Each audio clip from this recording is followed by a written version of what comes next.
day 2 regardless, but this is going to be very interesting to try and confirm your spot in that top 32.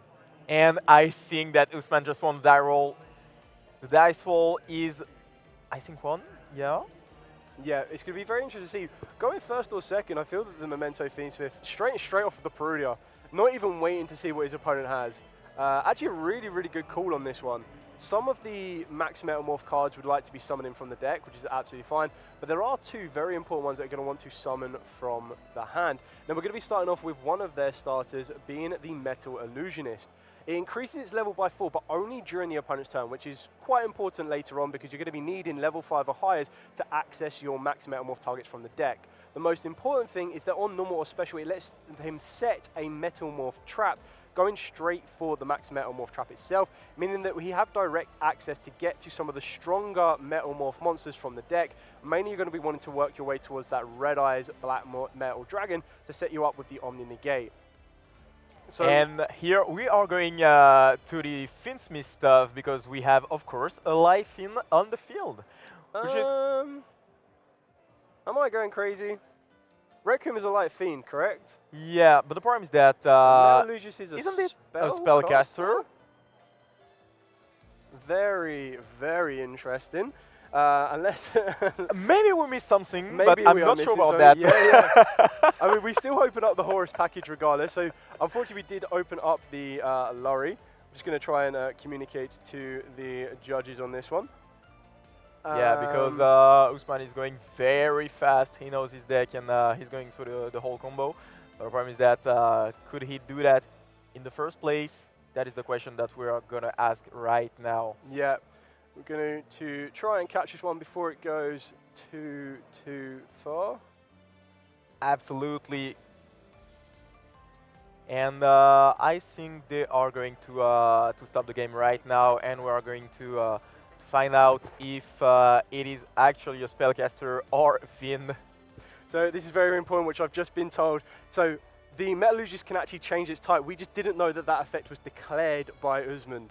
So it can declare to change its type to a different one, which makes it the Fiend, which is something that we thought we caught, but obviously without being right next to the players to hear that change, we were both unaware. I was like, hang on a minute, it's a spellcaster. But Usman, we probably shouldn't have second-guessed Usman on that one, to be fair. He's definitely been playing long enough. I was like, is that just a quick misunderstanding, miscommunication? But yeah, the speed that Usman plays, he's obviously got full confidence behind this one, knowing that it's exactly a being able to change it to a Fiend is very, very important. Didn't actually see that one coming. That is very impressive. I didn't see that coming, of course, but this is great because now he will be able to have access to the XYZ play with the Caesar, and it will protect himself from a lot of interactions, especially the Nibiru. If the Memento player has some, I don't think he's playing Nibiru, by the way, because it's not usually what you are playing, but he's going to draw another card thanks to the Perulia he dropped earlier. Yeah. And man, those Metalmorph cards. Very explosive. Like, we didn't even see, I'm still caught up on the type change. It really threw me for a loop, and then it makes so much more sense when you backtrack it and understand where it's come from, and it has done incredibly well. Definitely getting access to the additional Fiend monster on the field to work its way into the Max Metalmorph trap. We know that one is set. We know there's an Imseti in the graveyard as well. So being able to try and work a little bit further forward on this, and keeping in mind that the Fiend target that they might want to be working towards off of the back of the Max Metalmorph will be the Metal Zoa X, a classic Bandit Keith style monster. And it looks like we were able to get the Triple Tactics Thrust into the talents and get so we can see the hand knowledge. And this is a pretty decent hand. The problem is that you only have access to your engine through the Bone Party, so I think the Bone Party is just going to go back to the deck. But no, it is the Forbidden Droplet, actually. So Usman very confident in the fact that he can stop his opponent during the next turn. He chooses to let the Bone Party in hand, but he has full knowledge, so it's going to be very hard, I guess, for Sabeke to just try to take advantage of the lack of knowledge of his opponent. Yeah, I feel it's, when you get to see your opponent's hand and you end up seeing a draw and lot bird and you don't instantly want to go for that, that kind of gets you a bit more confidence of not needing to worry about it. I suppose you know that your opponent may not activate that because they're under Perulia, so they want to be getting those draws. They don't really want to cut themselves off of that access. but then working its way all the way to the Flame Coating Metalmorph. So this one gives you the ability to tribute a face-up monster that mentions Max Metalmorph, to then special summon a monster that cannot be normal summoned as set, that mentions Max Metalmorph from the deck, ignoring its summoning conditions, which is incredibly important. And then you get to equip this card to it with the following effect. The equipped monster would be destroyed by battle or card effect. You get to send this card to the graveyard instead, which, as we mentioned at the start, is one of the best ways for the Mementos to try and interact with the field. And Usman has definitely kind of tailored this very, very well. And the benefit of the key mace being on the field for him has allowed him to get the full hand knowledge. And as Jean Alexis has previously mentioned, the confidence to try and deal with the Bone Party and not allow that particular part of Sebek's deck to get going is obviously going to be something that Usman is going to be well aware of. But water card, triple tactic talents once again, which is a very strong card, and we saw that Usman is playing the Thrust as well in the main deck. This is not post side, this is literally in the main deck, and we can literally say that this is because he can set the Metalmorph traps as well, which is obviously very good in his deck. But yeah, here he can take advantage of the talent because Sabeke has a monster on the field, and that is absolutely huge here. The additional benefit of being able to set Max Metalmorph, not that he needed to do so, is because of the brand new card, Red Eye's Metal Claw Dragon. Absolutely incredible, because this card allows you to activate Metalmorph traps the turn they were set. However, you also need to send a face-down card you control to the graveyard to special summon this card from the hand. On top of that, if it is normal or specialed, and you have Max Metalmorph in your field or graveyard, which you could have previously sent to summon this card, you get to add that trap back from the deck, from your deck to the graveyard back to the hand. So this is how he's been able to get into the Red Eye's Metal Dragon, which is setting up the Omni Negate. And I feel that this end field from Usman is going to be absolutely insane. We have 2 Horus monsters, which can very easily lead us into a rank 8 for either a spell negation or a monster negation. Oh, I take that both back. It looks like his rank 8 of choice is going to be the Zombie Vampire. And the Zombie Vampire, he has to be careful about that, because it could bring some engine to Sabeke in the graveyard, so he's still going to activate the effect. And what do we have? We have an Engraver, we have a spell card, yeah, we have the Goblin Bike card. And so what is Usman gonna summon back? I mean, he's already gone through his own Fiendsmith engine, so that Engraver's not looking so tempting to go for. It looks like he's going for the Druid Swarm, which is quite an interesting choice here. Being able to link off the Druid Swarm with the Zombie Vampire. Maybe go for an SP Little Knight. Not only can you banish 1 from the graveyard, you'll be able to send the Mace from the field because of the Druid Swarm. And then, again, this end field is still building even more. And if that wasn't enough, the fact that he has the Max Metalmorph equipped to his Red Eye's Metal Dragon also adds the additional layer that it gains 400 attack and defense, and it can't be destroyed by spell or monster effects, and your opponent cannot target it with monster or spell effects as well. Very well protected, and very, very well piloted through a Perulia as well. And you can see that the Memento player is literally like laughing, but just think about it. You are round 9 and you are paired up against a Metalmorph Fiendsmith Horus. I mean, that is absolutely insane. If you don't know the cards, it is very hard to just trying to predict what your opponent is going to do and try to interrupt him the right way. Yeah, exactly that. And this is where we're going to be seeing the Metal Coat Metalmorph trap card. So we already have the Caesar. That could, in theory, deal with 2 forms of interaction. We've got the Red Eye's Metal that can deal with another form of interaction. SP Little Knight, in theory, could deal with a 4th line of interaction. And I believe the card we're going to be getting off of this Metal Coat is going to set up another form of disruption. And it's going to be not so much lights out, because we don't know what Sebek has drawn for turn. But as we mentioned, you have to be pretty confident with Usman knowing that there is a Draw and Lock Bird in the hand, there is a Fiendsmith Engraver in your opponent's hand, and then backed up with the Bone Party, which is usually one of the go-to cards for Mementos. It's going to be very interesting to control this one down. Yeah, and here Sabeke is reading another card, so he's taking every single piece of information he can for the game 2 probably, because the game 1, I think it is literally sealed right now. Usman is going to take it, and he's going to be confidently going for the game 2 with the leading spots, basically. Yeah. The benefit of this one as well is that the Metal Zoa that he has just summoned has a very good quick effect. So twice per turn, when your opponent activates a monster effect or spell card or effect, you get a quick effect to target a face-up monster your opponent controls and destroy it. So adding on to those already previously 4 forms of interruption, man, an evenly matched with a Dark Rule no more would go really hard right now. They've added on an additional 2 more disruptions to be able to destroy cards as if you needed more. I mean, yeah, I don't know what you can do against that with this hand because, of course, the Round Logbird is not going to do a lot. And yeah, this is a bit of a tough spot for the Memento player. He will be able to try to go to the Fiendsmith stuff and try to go into some interaction against the opponent, but of course there's going to be the Caesar who's going to prevent him from doing that. And yeah, this is only a 1-for-1, but the problem is that he doesn't have a lot to deal to go with. So he has the tract, which is cool, because he's going to force another interaction, but this is not enough. Yeah, I always find it quite interesting. Once my opponent, for example, once my opponent has the information of my hand, I try to save the top deck. If it's a playable card, to be one of my last cards possible. I'd rather play every single card that my opponent knows so that they are then tempted to interact, and then save that final card to be a surprise factor that might turn the tide. Unfortunately, we know that there will always be that Drown Lockbird stuck in that hand, and I feel that Usman is probably working at this position of how do I end up dealing with the Fiendsmith element that's going to be presented to me, but then also keeping in the back of his mind that there is still that Bone Party floating around that can still cause a couple of issues if the right card was set available to Sebek. Absolutely, but the problem right there for the Memento player is that, yeah, he's not going to go through this. Yeah. Going to be very interested to actually see Sebek kind of build his field here, hopefully. We do want to kind of see the Mementos not run rampant, we don't want it to be let loose completely, but it's always quite nice to see how players choose to interact with these particular type of matchups, and it looks like we're going to be going into the Tatsu no Noko, and I can't remember. Shigo. There we go, that's why we've got the pairing. First half, second half, we are there. Working our way into Gatic.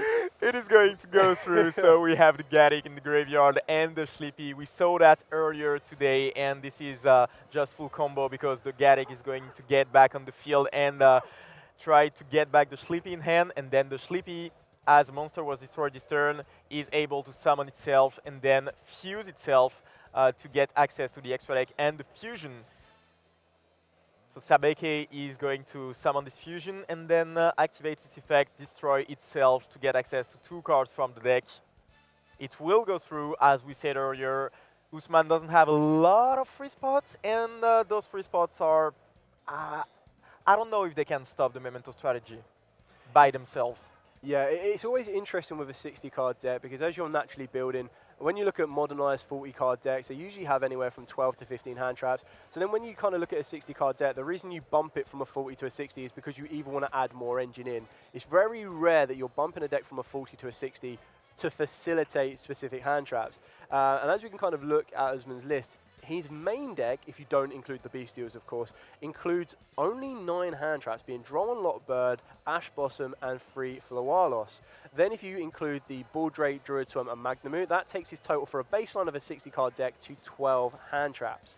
As we do look into his side deck, you can see, obviously, Artifact Lancer is probably not going to be as effective as you might want in a Memento matchup, so I can't imagine they're going to be making a show in here.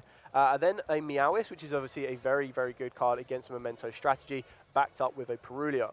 At this particular point, you can probably start to tick off, and I think this is where Sebek's going to be looking at, is as you make every line of play, you start to tick off possible cards that you know 90% of the time your opponent may not have. So once you've tempted an Ash Blossom, if that hasn't shown its face, that means you're not got to worry about that. When you've added a card and Droll hasn't been shown, you don't need to worry about that. And it looks like Usman is either going to take in as much information as he possibly can as Sebek attempts to build his field, or he's holding back that one particular power trap or hand trap that could be doing the huge amount of damage, being able to kind of slow or stop Sebek's end field. Now, as a preview, we don't have a Nibiru in Usman's deck. However, as Barcode previously mentioned earlier, there's a lot of aggressive engine in here.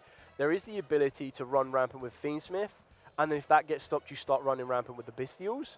and then if that gets stopped, you just go, okay, I'll use my normal summon to work into the max Metalmorph strategy, and that's all before you even touch on the Horus engines that are capable enough of being aggressive itself. You know what? That reminds me of the Tenpai that we saw earlier. You have a lot of engines, and you just check the interruptions of the opponent, and then you just get the normal summon Pedra. This is pretty much the same because you have all those things, all the Horus cards, all the bestials, and then you just get your Metalmorph rolling. So this is a big strength with those engines when you start adding a lot of engines, because you have multiple ways to just end up on the field or to just take a field apart.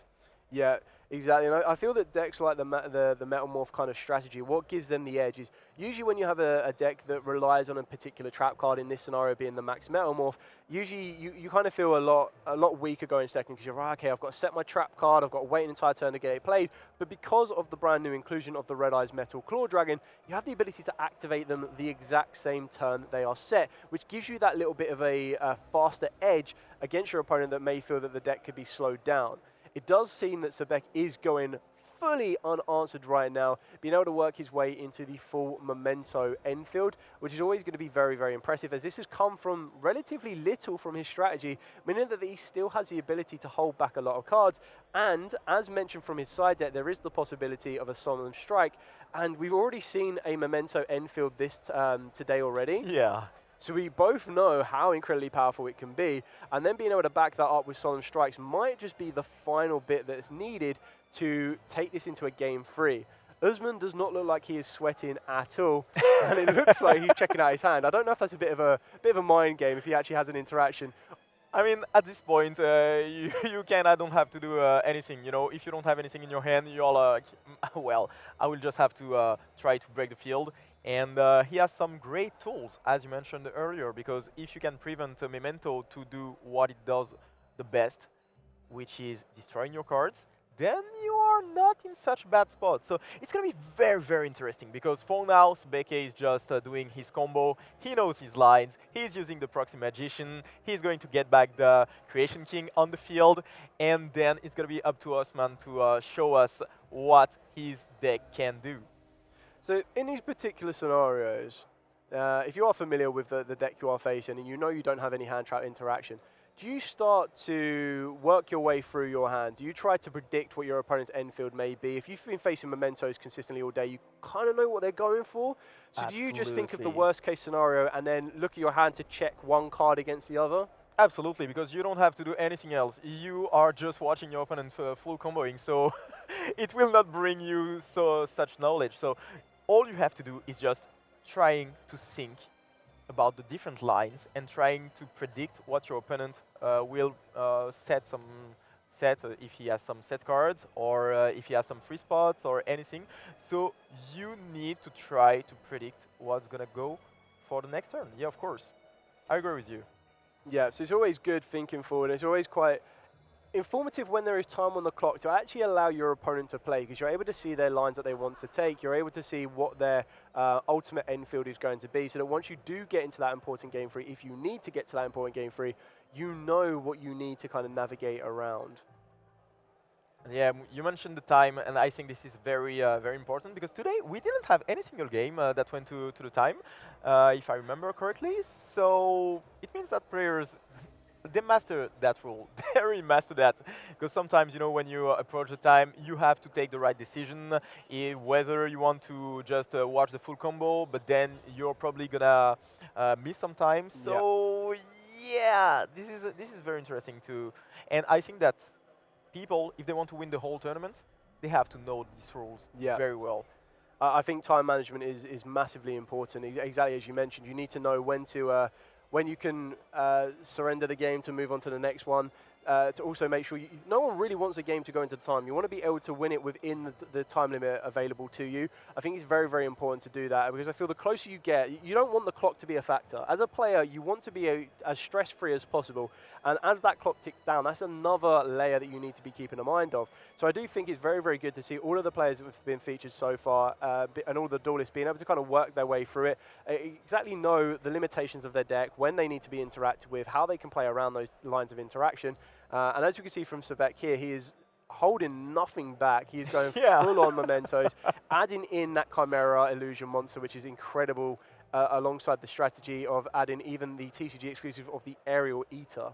And I think, yeah, right now Usman is just patiently waiting for his turn to begin, to start. And look at that, there is another layered interaction with the Caesar going on the field. So there's the Caesar, there is the SP, and there will be all the Memento stuff. It's going to be pretty hard to break, of course, but I think it's not impossible, actually. I think very few things are actually impossible in the game of Yu-Gi-Oh! Because those top decks, those heart of the cards, they really do change the course. And you also need to keep in mind, this is the one big thing that Sebek's got to remember, is if Usman hasn't used any of his cards during Sebek's turn, you could probably guess that Usman either has 5 cards that could break the field apart, he could have 5 aggressive cards that can trade 1 for 1 as it goes, he's going to have a full hand of 6 by the time it enters his turn, and that's still more, that's 6 cards that Sebek is going to need to be fearful of or be well aware of that need to be interacted with. And we saw in the game 1 that he was playing some cards like the triple tactics thrust, and thrust is absolutely amazing going second, of course, because it lets you get access to a lot of good cards, especially the ones that you mentioned. We saw the Dark Run no more, but also some cards like the Lightning Storm, I guess, which is very good against the Memento strategy. And in addition, in top of that, you have access to cards like Talent, but also your trap cards that you can add to the hand. And as you said earlier, he can activate those cards the turn they are set if he has access to the right monster. So he has a lot of tools. He's going to have 6 cards, and it's going to be interesting to see what he can do. Exactly. This end field is very well constructed by Sebek here. So we've got the DDD High Wave King Caesar. We've also got the Memento Combined Creation, backed up by the SP Little Knight, and 3 set cards. One of them is known, the other 2 currently unknown. We can imagine that one of them will be the Memento trap card. And it looks like we're discarding 2 Imsetis in order to add ourselves a King Sarcophagus and draw a card. Yeah, this is very strong. Of course, you want to interrupt that if you have an Ash Blossom. This is one of the favorite targets for the Ash Blossom. A good way to start a turn would have been to activate like a Lightning Storm or a First Duster, of course, but it looks like it doesn't have that for now. Even with this position here, I suppose it's a very good way to try and interact with your opponent, try and bait out an interaction from them, because you could even draw into a Lightning Storm now, or even into that Dark Ruler no more, which would be incredibly powerful, because then it just kind of shuts half the things you need to worry about. You no longer need to worry about 3 or 4 monsters that are currently now going to be present in the field, but you only need to worry about 3 spells and traps that could be along the zones along them.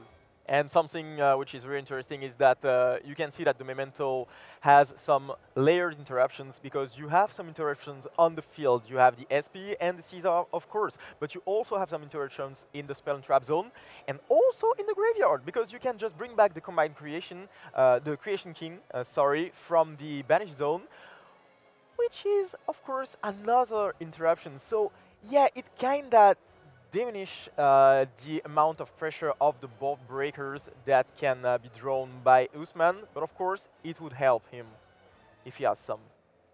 Yeah, I think this is going to be very, very important. It's good to kind of see from Sebek here that we're trying to shut off the access to the King Sarcophagus is a very, very important card here, because the King Sarcophagus, it doesn't really, it's not an activated summon effect. The Horus monsters can basically just pop them heads back out of the graveyard and on turn of that be even more damaging.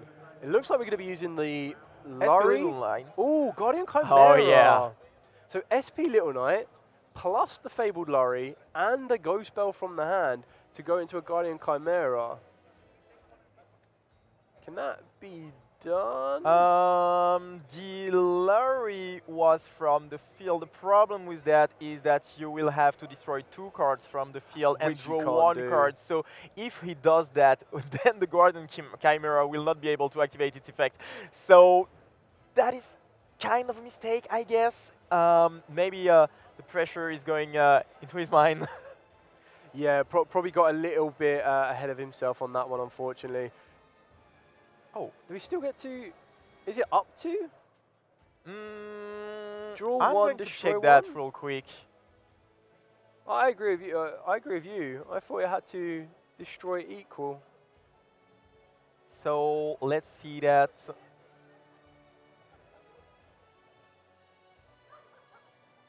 Yeah, I think you have to destroy 2 cards, I guess. Draw cards equal to the number of cards used as material from the hand, which was 1 at the time. And if you do, destroy cards your opponent controls equal to the number of cards used as material from the field. So he should not have been able to destroy it, unless the lorry was from hand, but I don't think so. No, Lurry was definitely from the field. I mean, we'll carry on. I mean, if it is wrong, the judges are right there to kind of catch it. And we can see now the normal summon, and he's going to get access to the Metalmorph trap card, which will get read by Sabeke. And as you said, now he has to get access to Dragon so that he can activate the card this turn. Yeah, so the fact that he'll be able to activate this turn, and we've also got the Trio Tactic talents. Oh, the talents, which is one of the board breakers, which is really strong, and he's going to take the Caesar right away. Very good choice of taking that one. Yeah, because it prevents Sabeke from special summoning other monsters, which is, of course, what you want to do when you are playing the Memento cards. So yeah, Usman here with the talent coming in clutch. Now he's probably going to go to the Fiendsmith stuff, I guess, because, of course, we know now that he can change the type. As long as he declares to change the type, that is absolutely fine. So if we saw Requiem, we know that it's yeah, fine. we know that the type has been changed. So yeah, huge turn there from Usman. He is going to what is he going to do with the Caesar? He's thinking about that. Of course, every single action matters, and he's going to activate the Lubellion and try to access his bestial engine. Yeah, I think this is very important that we're trying to access the Bestial Engine. We've got protection using our opponent's own DDD High Wave King Caesar. Very, very important on that one. However, Sebek still has some incredibly powerful monsters on the field. Guardian Chimera being 3,300 attack, and then the Combined Creation being incredibly powerful at 5,000 as well. You do need to be very, very careful to be able to clear these cards off the field. Oh. There is the Gauss Bell from the hand. That's why he used the other one. He had a second one. Activating the Incoming Machine. Very, very good card on this one. This is going to get you direct access to your Metalmorph cards that you need to. And there's loads of different cards you can actually add on this one. So whether you decide to go for your starter, whether you want to go for your extender, ultimately it depends if you want access to your Max Metalmorph trap card, if you've already used your normal summon, or if you just want to be able to get access to any of your other Metalmorph monsters, because you actually have the benefit to reveal them in the hand, put them back into the deck, and then grab yourself a Metalmorph. And the reason you would do something like that is if you don't already have access to your Red Eyes Black Metal Claw, you can do that as well. And here, Usman is trying to continue to break the field with his card, but he's going to summon the Zoa, the Fiendish Beast, which is pretty cool, because it lets you set a Metamorph trap from the deck, which is, of course, what you want to do, and what he just did. The other benefit of something like that as well is if Max Metamorph is not in your graveyard, your opponent gets to special summon a monster from their hand. But because we already have Max Metamorph in the graveyard, that is not something we need to worry about. And as it looks like Sebek is going to try and use the Bone Party to summon, that's going to be responded to with his own High Wave King Caesar. Yeah, that's why. This is such a card, talent into Caesar, because if you take the opponent's Caesar, you are in such a good spot, and we can see that right now. It allows him, not only you get rid of the disruption, the two negates, but you get 2 negates, so you get rid of more disruptions. Swapping one for one, and if that wasn't enough, being able to use the Red Eyes Metal Claw, sending a Max Metamorph, resetting a Max Metamorph, activating a Max Metamorph to turn it set is only going to work its way into the full Metal Red Eyes. And this is the Omni Negate, as well as being incredibly strong. Plus getting the Max Metamorph equipped to it, making it pretty much unable to be targeted, unable to be destroyed by card effects, and if it needed anything more, having an additional 400 attack stats. And now, as you mentioned previously, working all the way into the Fiendsmith package as if it was really, really needed. But yeah, I think he's going to do it. He's going to break the field. Usman is doing such a great job, of course with the help of the the TDD, but I mean, yeah, he's gonna break the field apart, and Sabeke doesn't have anything to do. He just have only one card left set on the field, and I believe he doesn't have anything in hand anymore. That's correct. It looks like everything has been used here. My only hope is that that one set card that he keeps touching is possibly a Solemn Strike. Yeah. But I would like to think that might have been used a little bit earlier on, just to kind of stop any of this being kind of preceded. But when you actually look at it, I suppose the best effect you would have stopped would have been the Red Eyes Claw, because then that would have stopped you getting into your full metal Red Eyes. Even then, I think being able to bring back our Engraver, shuffling back the Requiem, no even need to worry about it. Is there a Chaos Angel on the field here? I think there could be. And look at that, look at that. I have not seen a single player do so many things under a full Memento field. But yeah, Usman managed to bring the Chaos Angel, and he's going to banish the Combine Creation, which is huge, because there is only one way to get it back, and this way is the Acheron. But it's going to be a hard work for Sabeke if he wants his boss monster back. We are going to enter battle phase, I guess, and try to just beat the other monsters. Yeah, I feel we're in full control here. The one important thing that Usman will need to do in main phase 2, which you can very easily do with Zoa, the Fiendish Beast, and the DDD High Wave King Caesar, is make sure that they don't stay on the field. I feel that you're going to be using the Caesar to deal with the Sleepy, to then allow it to work through into the Chaos Angel to get some damage on the board, and then on the field, and then on the next time what we're going to be doing is linking off the DDD High Wave King Caesar alongside the Zoa to make possibly an SP Little Knight to deal with any card in the graveyard. We also need to remember that the Chimera monster is locked under that High Wave King Caesar. So when we give that back to Sobek will have a bit of recursion from that graveyard if he needs to.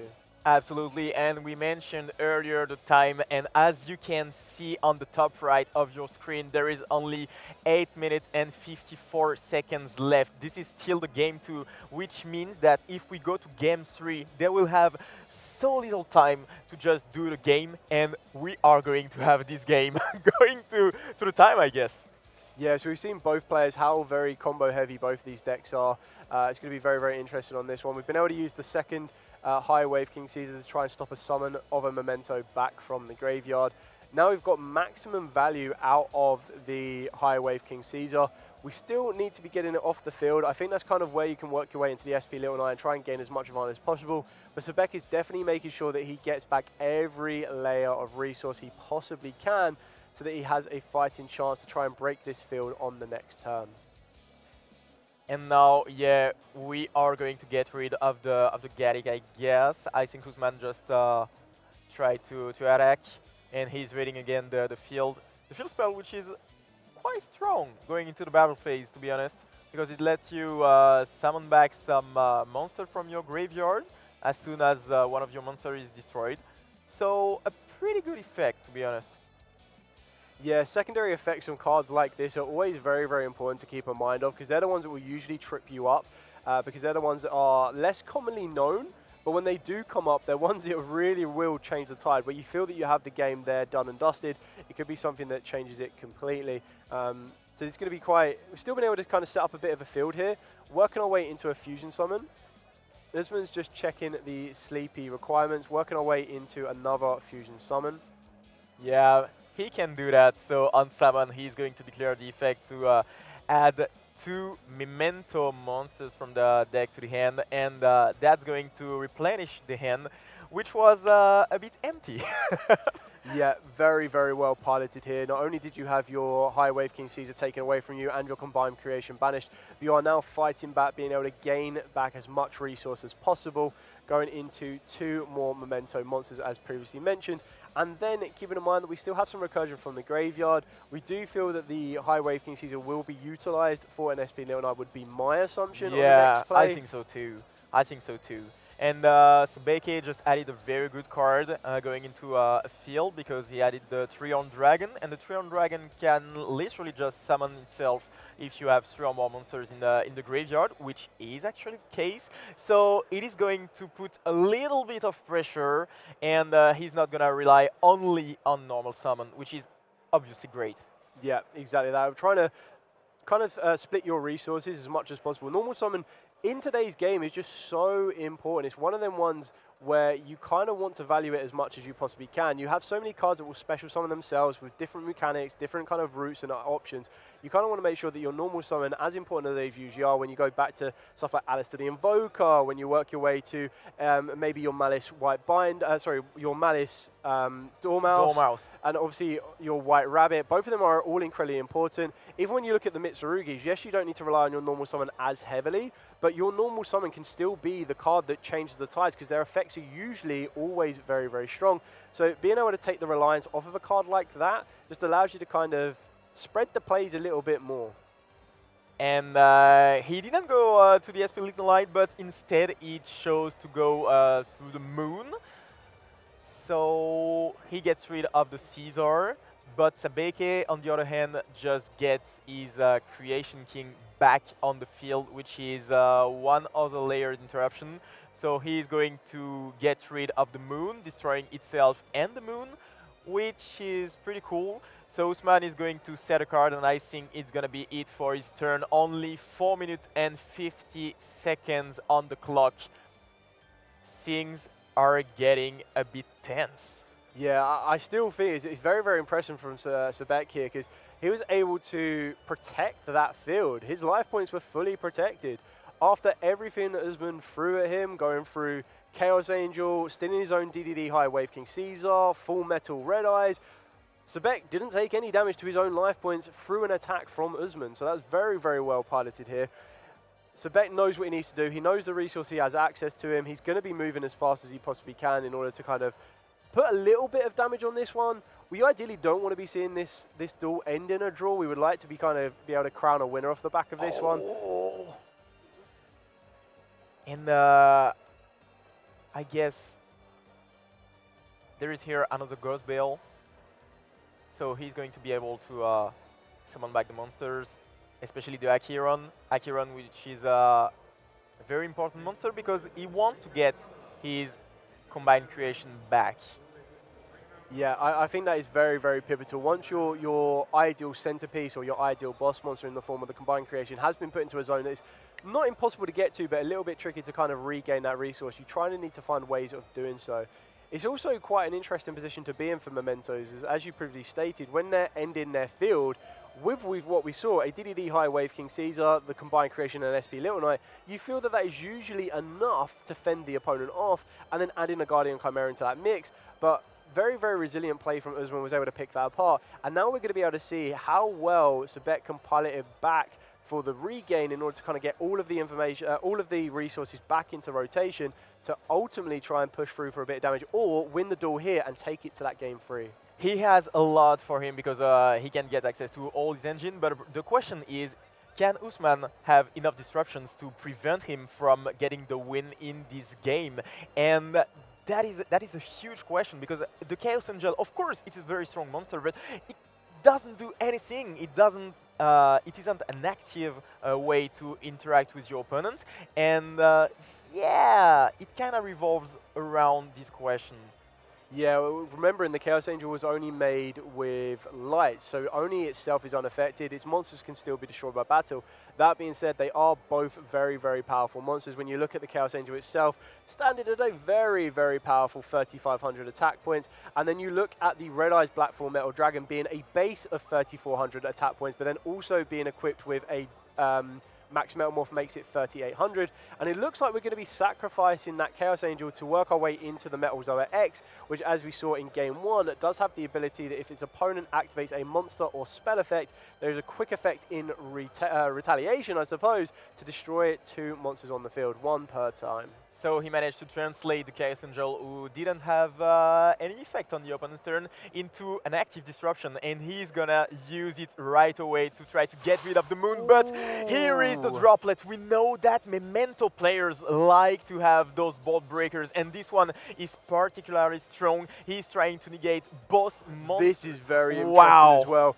the first time we're actually seeing Moon not being used for the Fiendsmith line, but going into the Underworld Goddess, using both of Usman's monsters. I now feel that Savek needs to work his way into the battle phase as fast as he can. Maybe not so much just to completely finish the game off, but making sure that he makes the life points a deficit in his favor so that he doesn't get caught with time coming very, very close. Still want to make sure that he doesn't leave Usman with any time to follow up, but he also needs to be very wary of that clock ticking down. And this is what we mentioned earlier, that the pressure of the time can be very, very close. And it looks like we're going to get into game 3. Yeah. I think he's done it, yeah. Less than 1 minute on the clock, on the time, and Sabeke, after a